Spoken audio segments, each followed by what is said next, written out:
அவளை பத்தி மட்டும் என்கிட்ட பேசாத. அவள்லாம் ஒரு பொம்பளையா? யார பத்திடா இவ போன்ல பேசிட்டு கிடக்குறா? அப்புறம் என்ன, எப்ப பார்த்தாலும் மாமியால பத்தியும் புருஷனை பத்தியும் குறை சொல்லிக்கிட்டே இருக்கா. நான் எல்லாம் இருக்கனே, ஏதாவது சொல்லிருப்பனா? என் மாமியால பத்தி என் புருஷனை பத்தி ஒரு வார்த்தை வெளியில சொல்லிருப்பனா?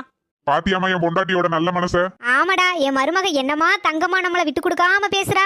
என் மாமியா மாதிரி ஒரு குடும்பக்காரி எங்கேயுமே பார்க்க முடியாது. நானும் அவளோட கிடந்து சீரழிஞ்சிட்டு தான் கிடக்குறேன். பரவாயில்ல, நம்ம பொண்டாட்டி எதுவும் நம்மளை பத்தி தப்பா பேசல.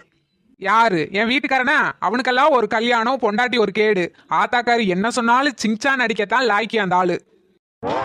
இவ்வளோ இருந்தும் ஒரு நாள் ஒரு பொழுது வீட்டுல நடக்கிறத வெளியில சொல்லிருப்பனா? என் இடத்துல வேற யாராவது இருந்தாங்கன்னு வையே, என் மாமியார் பண்ற கொடுமைக்கும் என் புருஷன் இருக்கிற இருப்புக்கும் வீடு வீடா போய் புறம் பேசிட்டு வந்திருப்பாளுங்க. நான் ஒருத்தட்ட ஒரு வார்த்தை இது வரைக்கும் என் மாமியாரை பத்தி புருஷனை பத்தி சொன்னதே கிடையாது. மூச்சு விட்டுருப்பனானா? சரி, நான் அப்புறம் பேசுறேன். என் மாமியாக்காரி சோறு காய்ச்சலேன்னு சண்டைக்கு வந்துருவா.